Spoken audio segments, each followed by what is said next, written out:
Okay, good morning, everyone. Welcome to the Daily Energy Markets podcast. It is Monday, February the 24th. Delighted today to be joined by Omar Najia, Head of Trading for Derivatives as BB Energy, Rachel Ziemba, Adjunct Fellow at the Center for a New American Security and Senior Advisor at Horizon Engage, and Shuaib Boutamin, Energy Advisor and CEO at Randall Consulting. Thanks, everyone, for joining us today.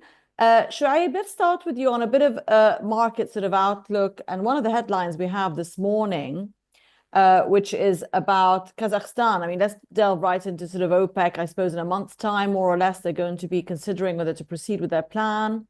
We had a few people last week disagreeing. Yes, no, they'll have to go ahead in April in one way or another, returning volumes, and others saying there's just still too much uncertainty in this market. And we have elements like Kurdistan, which is temporarily at least recovering its supply. So where does OPEC stand, do you think, as it makes its final decision in the next couple of weeks?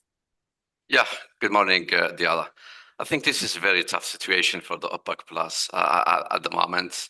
I believe that we strongly believe that we have a glut of supply, more than 500,000 barrels of oil per day. And we have some troubles at the moment. Let's say not really troubles, but we could say some attacks. We remember last few days, we had like a drone attacks from Ukraine against a pipeline, a Russian pipeline, and the supplies are reduced to 380 billion 100 barrels of oil per day, and that pipeline was transported like 1.25 million barrels of oil per day. So we still really struggle. We still have some glut of supply in the market, but the big challenge, I believe, at the moment is the advanced negotiations between Russia, United States, and Saudi Arabia.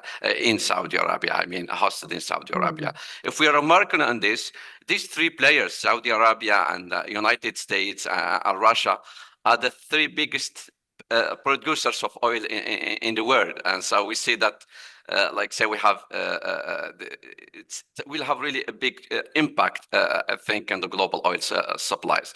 So if we talk about at the moment about the OPEC Plus, I think unwinding, let's say, cuts in April, I believe it's not really a good time for the OPEC, to be honest with you.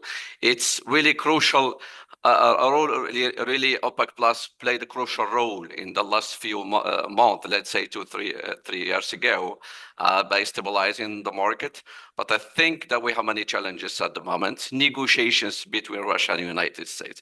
If we talk about negotiations, I believe there will be a possibility to lift some sanctions on Russia. So it will allow Russia to supply more oil to the market, and I really believe that will impact the global supplies of oil, and it will be not suitable situation for the OPEC Plus to resume pumping more oil to the market. I think this is the big challenge. This is the biggest challenge at the moment for the OPEC Plus, and I believe that we have also the tariff war between United States and China, and how is it really impacting the global supplies of oil. And I think this will play a crucial role and impacting the oil supplies. Of course, okay, Shuaib, thank you. I mean, you brought up a lot of points there. Thank you, indeed. And Rachel, let me go to you then, and let's talk a bit about the Russia side of that. I mean, first of all, to get your perspective on this whole development in the last week or two on Russia and the US sitting down at a table without everyone else. And do you think it's actually they're talking about oil, or is that kind of would be the back of their mind? Why would Saudi have hosted the talks? And we'll get on and talk about Russian actual production, because they're part of OPEC Plus, aren't they? So even if the sanctions are loosened, presumably they still have to stick to the agreement, as everyone else is expected to. So first of all, your take on the talks that started last week, and from the US perspective, why have they done that and excluded Ukraine, etc., in Europe? Sure. So look, I think President Trump is holding to his campaign promise to try to bring the war, to the fighting, the killing, to an end. They're doing so in a way that I personally think is concerning and problematic by sort of probably coming closer to taking the Russian side, parroting, we've seen statements calling Zelensky a traitor, a variety of other things. This doesn't seem to be a way of brokering a fair deal. But regardless, I think he is, sort of trying to bring this conflict to a close. There are a lot more innings left, rounds of negotiation before we'd see, real relief. Now, in my view, one of the things that's sort of most fundamental right now is that, if these negotiations were not on, then the US would be joining its G7 allies, the EU and UK, and designating more tankers today, right? Today, the third anniversary of the full-scale invasion. I do expect, in a couple of hours, we'll see more designations. The US is not going to be a part of that. Now, the market has been absorbing the January 10th sanctions from the Biden administration that did take some Russian oil offline. But until then, what we really saw was not a lot of loss of Russian oil. We just saw convoluted ways of getting it to market. So, and I think that's important when we think about sanctions relief, that the additional barrels might not be that great in volume. But you're right, this is a time when barrel counting matters. So I think for OPEC Plus, they're really weighing, they're going to be weighing, are there going to be 500,000, say, barrels more from Russia coming back on the market? Also, what happens with Iran and Iran sanctions? They don't want to make it easy for the US to put pressure on an OPEC Plus, member, even a smaller one like Iran. So there's that factor. And then, as James said, the tariff pressure, I think, is a concern, maybe not directly with oil, but for hitting demand. So far, we've only seen tariffs on China, but come middle of March, there are tariff decisions again on Canada and Mexico. There are steel and aluminum tariffs coming through the pipeline.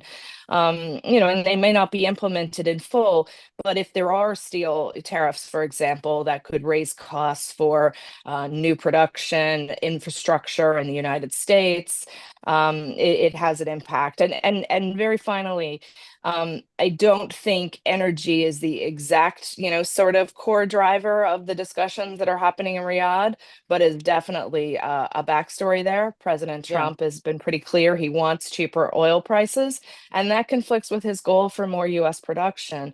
So I think his goals are going to continue to be a little bit muddled. But this is a tricky long-term situation for OPEC Plus. Yeah, and for all markets, and the steel factor that you mentioned also, it's obviously going to have an impact on demand, not just on the cost of production for the oil industry, but just general manufacturing and production. Omar, good morning again. Let's go to you just a couple of those points. Given all that uncertainty, it's a word that's overused at the moment, but markets must be still sitting back, trading sideways, continuing to do so for the next couple of months, presumably because of these. Where's the trade tariffs going to go? What's going to happen with Russian sanctions? What's going to happen with Iran? Is it impacting trading of oil? Well, it's impacting trading of oil because oil is basically stuck between support on WTI at about 70 and resistance at about 75. And we've been doing this for 2 years, or at least a year and a half. So when we break out, we're going to break out in a big way. But if you look at the global kind of picture, there's no doubt that sanctions are going to be lifted. Doesn't matter what EU, the EU can live in like this cloud cuckoo land, but the EU cannot support Ukraine, arm them, finance them. There's going to be a deal. Why is there going to be a deal? Because Russia has won and Russia holds all the cards. Why does Trump want to do a deal? Because it's useless for them to do anything else. If they could change the facts on the ground, they would. They cannot. Therefore, a deal will be done. 100%. Not like 99.9%, but 100%. The only question is how quickly. You've already seen Olaf Scholz lose the election in Germany. The stuff to do with the reasons Trump, I think, is doing the stuff that he's doing is because the US is in a great deal of trouble. The economy in the US, the fiscal situation in the US, last week, I think they said that they're on a pace to run a 2.4 trillion deficit. So this stuff with Doge and running around and finding 50 billion here and 20 billion there doesn't cut it. War with Iran, no way. Not because they don't want it, not because they will win it or lose it. No, none of that stuff. Because they don't have the money. Zero. Because basically, in terms of Trump, he's saying, I want to cut the defense budget by half. Why? And It's he's not because serious he about loves that. That's peace. not rhetoric. He Yeah, wants to yeah, cut. yeah, He wants yeah. to cut the budget. But why? Yeah. Why does he want to cut the budget? He wants to cut the budget because they're paying $1.4 trillion a year in spending on the debt. It's unsustainable. So forget about wars, forget about all this stuff. The question is, Trump wants lower energy prices. Why? Because lower energy prices feed into the cost of everything, absolutely everything. Everything depends on the input cost of oil. You bring that down, you try that way to have something on the negative side of bringing inflation down. Otherwise, everything else is on the upside in terms of inflation. So that's what I think is happening. In terms of oil, I'm half and half. Every time I look at it, this market hasn't moved in quite a lot of time and it's building up a massive amount of energy. But I think, I hate to be bearish, I really do, but I think that the kind of evidence is on the downside for this thing, because I can't see any geopolitical, I can't see any wars, I can't see any conflicts. Right. All I can see is everybody scrambling to fix their economy. Yeah, and also, and a deal with China. And a deal with, and the supply stays there, I suppose. And if we do have more tariffs, that's going to be a dampener on demand and at least cause some nervousness in economic activity. Thanks, Ammar. Shoaib, back to you. Rachel mentioned Iran and the sanctions there. I mean, we started by listing all the uncertainties, but that is one element on Trump's list that has not been addressed in the last month in his first 4 weeks in his administration. Maybe he's mentioned it, but nothing's been sort of clarified about what's happening going forward. What difference would it make, Shoaib? I mean, Ammar just said Trump wants low oil prices. Certainly placing more stringent sanctions on Iran would not help that. So why have we not heard anything on that front yet from the Trump administration, do you think, in terms of any restrictions on Iranian exports? Oh yeah, I totally agree with Ammar saying that Trump is looking for very cheap oil prices, and I think that U.S. administration at the moment is trying to balance between lifting sanctions on Russia and also maybe tightening sanctions on Iran in another way. This is, I think, is part of a tariff trade war between the United States and China. Let me remind you that 90% of Iranian oil is taken by China, and I think it's taking it with discount. So what happened in the last few years, 3 years, let's say, from the start of the war in Ukraine, Russia was really commercializing its oil to India and China with the discount. Let me remind you also that in last January, China took like 2.17 million barrels of oil from Russian oil, and that was a record. Same for India. India, the supply, its imports of Russian oil increased by 13 folds compared to the period before the war, and recorded last January like 1.67 million barrels of oil. I think what's happening at the moment in the U.S. administration at the moment is they are trying to block that, let's say, the benefits China is taking. Because what's happening really at the moment, Diala, is that China is taking oil from Iran, from Russia, and with the discount. Same for India. Taking the oil with the discount, it means that they enable them to take, let's say, to propose a product to the market with a very competitive price compared to the Europeans and the Americans. And this really is like forcing, let's say, positioning China more competitive compared to the Americans at the moment.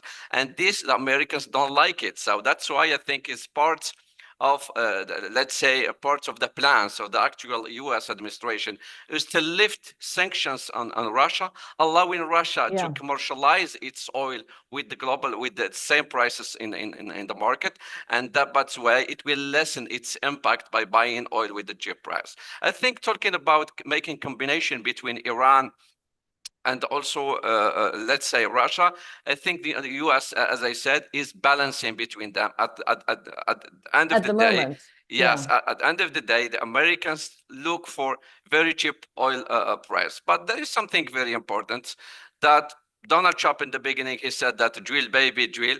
I think that oil prices below $70 will not allow the private companies in the United States to drill more. And this is another challenge for the US administration at the moment, because between 22 23, we have seen 1 million barrels of increase of oil production in the United States.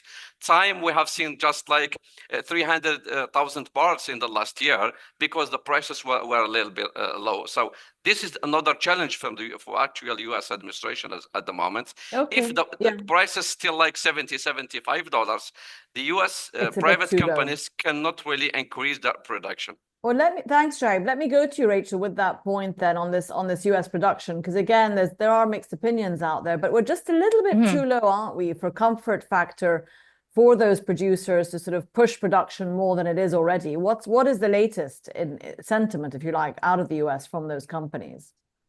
Yeah, I think the latest sentiment is that they're somewhat comfortable with the current prices, but they wouldn't produce more at lower levels. And I think that's why, I think it was on Thursday or Friday of last week, we heard some chatter from President Trump about maybe there would be energy incentives, right? They came into office thinking that if they got rid of the regulation, the oil and gas industry didn't like, and cut environmental review and sped all those things up, that there would be drill, baby, drill. I think that was something that the folks on this podcast were, a little skeptical of, because we know the price dynamics. I think we're still seeing for some of the oil majors cuts to staff, costs are going down, there are efficiencies, some of the drilling statistics such that, suggest, modest increases, but this is modest increases, not really big increases. Where I think we're still going to see more US fossil fuel production in the next couple of years is really on the natural gas side and on natural gas liquids. And so it's important to remember that Trump's campaign pledge, or his Treasury Secretary's campaign pledge, was for 3 million barrels a day of oil equivalent. And so it could be quite gassy, that amount. So I think that tension will stay there. But yeah, watch the tax incentives. Omar is right that the fiscal position is a constraint, the debt service costs, but it's also because Trump really wants, he faces this fiscal dynamic and he wants big tax cuts. He wants to roll those out. So I'm more skeptical that they actually cut on the defense side, but the DOGE elements, they're already causing disruption and uncertainty. The IRA uncertainty, the freezing of the spending, that's causing uncertainty. And I think the Trump administration in the next couple of months is going to have to, give some clarity on what sort of projects can go ahead from foreign actors, but also from domestic ones. And until then, I think the U.S. oil patch is going to remain a bit cautious, and their price comfort level is probably more aligned with the comfort levels than with Saudi Arabia than it is perhaps with Russia and some of the true low-cost producers. Okay, thanks, Rachel. I'd like to come back to you to talk a bit about US-China as well. But Omar, just going to you a bit and extrapolating a bit into the product space. We've just had Chinese travel season, and we're coming up to summer soon, believe it or not. We're already all thinking about summer. In terms of any support and what the products are all doing, jet fuel, how has it been doing in the start of the year? Will it have a more positive second quarter? Again, give us your take on how products are going to perform, given that crude is pretty stagnant. Look, I think if you look at it, or I can't hear you. No, I'm not on mute. Can you hear me? Yeah. Well, I don't see the mute button, but I can't hear you. Can anybody else hear me? I can hear Omar. Yeah, I hear you. Yeah. Something's happened. Oh, so, you can hear him, but I can't hear him. That's a bit odd. Okay. Oh, turn up the volume. I'm getting it. Hello? Okay, I can hear you now. Something happened. Okay, I was fine. hearing Rachel. So basically, I think if you look at products, the product that's doing really well right now is our gas prices, basically, and distillates, right? Because it's so very, very cold in the US. But that's a support that's going to kind of ebb away. You also have, gasoline, which is not doing too badly, but you're coming into the end of winter gasoline and the start of summer gasoline, so that could have like room to the upside. But jet and stuff like that is such a tiny market, really, that I don't think it's going to be like a major input. I mean, we've been hearing for a long time, people are flying and people are this, but it doesn't really do very much. So I think in terms of product demand, it's not great one Europe, way what or the about other. Europe? The European economy, a lot of talk recently about that with the Ah, German elections, etc. the European economy is in the down down a big black hole basically. The Germans have their industry is in tatters. Look at the UK. I mean, it's really, really, really, really bad. And that's when you have change in governance. So you don't need to basically understand demand or supply or anything like that. You just need to look at the political situation. It's horrible. So I don't think that you're going to get and basically incremental demand in the oil markets is always going to come from the east. Europe, they stand in line and they buy like half a piece of bread and 3 tomatoes when they do their shopping, right? So incremental demand not going to come from Europe, right? They're worried about green and all this kind of stuff. And yet Actually, very interesting. and yet their stock markets are still showing a lot of confidence, aren't they, in that sense? So still some liquidity around with people putting some money into those companies. Let's look at that survey question. It's a big picture. Who will be the biggest winner from the spoils of war in Ukraine if we do indeed see an end to that conflict? Russia, Ukraine, the US, or Europe. So let's have a look at what everyone thinks about that. Rachel, just back to you on the US-China sort of dynamic in the context of the Iranian oil dynamic that Shoaib was also mentioning. Of course, China being the largest intaker of Iranian oil, continuing to do so for the time being. And many people last year were saying, well, the US will not restrict Iranian exports for that very reason. They don't want to rock the boat with China because they have a lot of other things to deal with on the China front. Would you say that that's possible? I mean, Shoaib was indicating we will see stricter Iranian sanctions. That's what Trump wants. But that will put him in a more difficult position with the other stuff that he has to deal with China, correct or not? What do you think? Where would people go? Correct. I mean, so what we've seen so far from the Trump administration on Iran is a memo that basically says implement the existing ones. It sounded tough, and then the first sanctions they did were sort of nothing, right? Very meh. They even had the same headline that past Biden administrations had. So I think it was ready to go.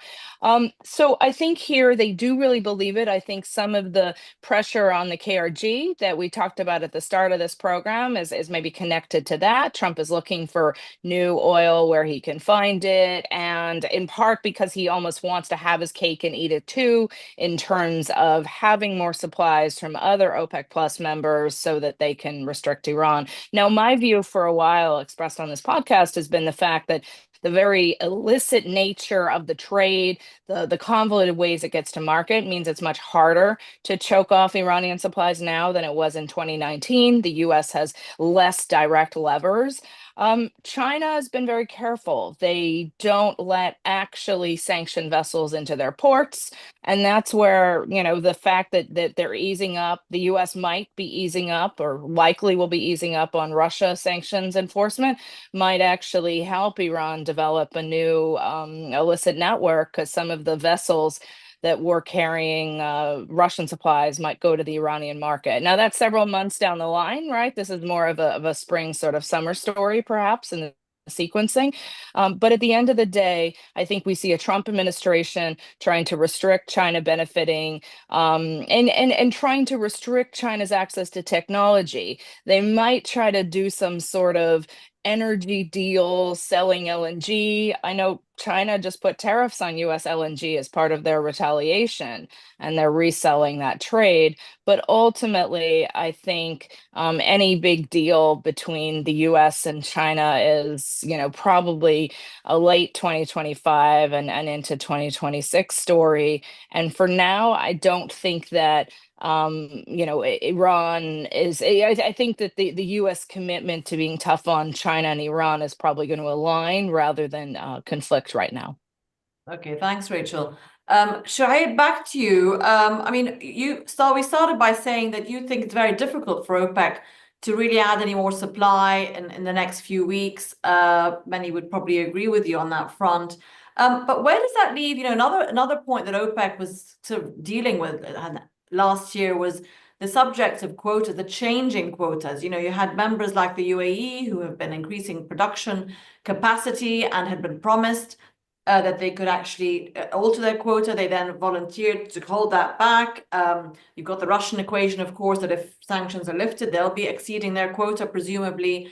Is this quota discussion, do you think, within the group been put on the side for now? Or would there be indications that members are still fighting for their fair share? Yeah, I totally agree. I think that the priority for the OPEC Plus at the moment in the upcoming month, let's say, is to resume pumping, let's say, 5.86 million barrels of oil. And this is really a big cut that the OPEC members, Plus members, are really putting in the market, let's say, cutting from the market. I think we have some challenges at the moment. You know that the plan of OPEC Plus at the moment is to resume pumping 2.2 million barrels of oil starting from April to the end of 26. But we still have more, 3.65 million barrels. We didn't discuss about them. So the OPEC Plus is struggling for long months at the moment to resume pumping just hundreds of barrels. And this is my question. Will be OPEC Plus able in the future to, let's say, to put back its 5.86 million barrels to the market? I think this is a big question because lifting sanctions. Many people have said they'll definitely start in April and start to put the increments back because they kind of have to save face. If they postponed it once, twice, but that they'll only do that for 3-4 months and then again pause it, and certainly not be able to do it into 2026. When the demand situation is meant to be even worse, basically, and we've got again increasing supply from non-OPEC countries. Do you think they've planned too far ahead in their planning and said, through to the end of 26, we're going to add back these volumes? I think we have another challenge, to be honest with you. Another challenge at the moment is the carbon neutrality target really put by many countries, and I think that a very challenge for the OPEC Plus members now is the rising EV cars in production in China. Let me remind you that in 24, 9.7 million cars have been really made in China. And the International Energy Agency at the moment is forecasting that more than 5 million barrels of oil will be phased out from the market by 2030. And this is another, let's say, burden on the OPEC Plus. We have, let's say, cars, EV cars, and production is rising. We have maybe lift sanctions. We have a critical economical situation in the world. European countries are collapsing. We have war trade tariff between the United States and China, and we have a glut of supply at the moment. I think this situation is very tough for the OPEC, and I believe I was all the time defending that OPEC has to get back its market share. But I think the timing of April is not really suitable. It's not the good timing because we will not have a big demand on oil in April. I think the ideal time will be, let's say, June or July, where we have more demand, we have more travel, and we have more demand on oil. I think OPEC has to put another plan B instead of resuming pumping oil in April because we have a lot of challenges, I think, and has to think seriously about another alternatives.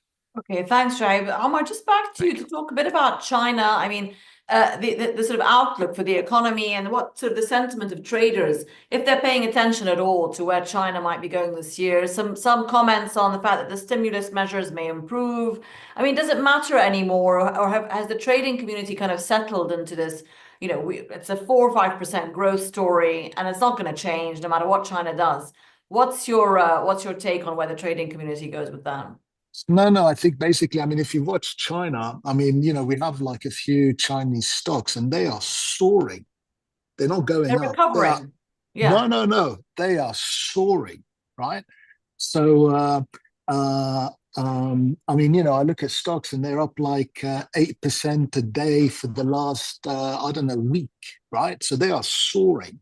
So I think that China, you know, in the West, you keep hearing all this stuff about, you know, China's dead and I don't know what and blah, blah, blah. The story's quite different, right? So, and they will continue to basically stimulate and they will continue to weaken yuan. Why? Because it protects them against tariffs. So it's a very simple thing. They'll weaken yuan, so that basically it weakens against the US dollar, and that gives them like a kind of vaccine against tariffs. The other thing I wanted to say is I was reading, I was on X and I was reading something and it showed a graph. In the year 2000, 76.8% of global energy use came from fossil fuels. 76.8%. Yeah. In 2025, Same. 75.8% comes from fossil fuels. So the only thing I'd like to say, 2050 net zero, good luck, because it's obviously delusional. Comment on net zero and Shuaib started talking about it. It's delusional. It's absolutely delusional. It's delusional, but still they go. It reminds me of this ESG. Do you remember when they had like, whatever it was, like, whatever, like Be Nice and green and all this guy, people started by, and it's fallen off a cliff, and it's fallen off the cliff for like 3-4 years, and still you get this, we're going to get to, you know, net zero, we're going to get to that. I'm sorry, but it's never going to happen. Fossil fuels is it. You know why? Because it's cheap. And you know, all the, you know, the Greens in yesterday's German election, their polling, or the amount of votes went down by like 2 or 3%. Yeah. They're struggling to get over like 10-11%. You know, forget it. Absolutely forget it. Challenges. Yeah. Well, thanks, Omar. Okay, we'll run out of time. Thank you so much, Omar, for that. Rachel, there you go. I want to get a quick comment from you, but we've run out of time in terms of we'll look at the Russia and the US stand to gain the most. You know, I was going to ask you, why would the US stand to gain, apart from the expense scenario that Omar was mentioning, obviously, that wants to stop spending on Ukraine, but I suppose Donald Trump will save face as well in kind of managing to do another deal, but maybe leave a big mess behind. But that's it for today. We've run out of time. Thanks so much to Rachel and Shuaib and Omar for joining us, and have a good remainder of the week, everybody. All the best. Thank you. Very much. Thank you. Thank you, guys. Yeah.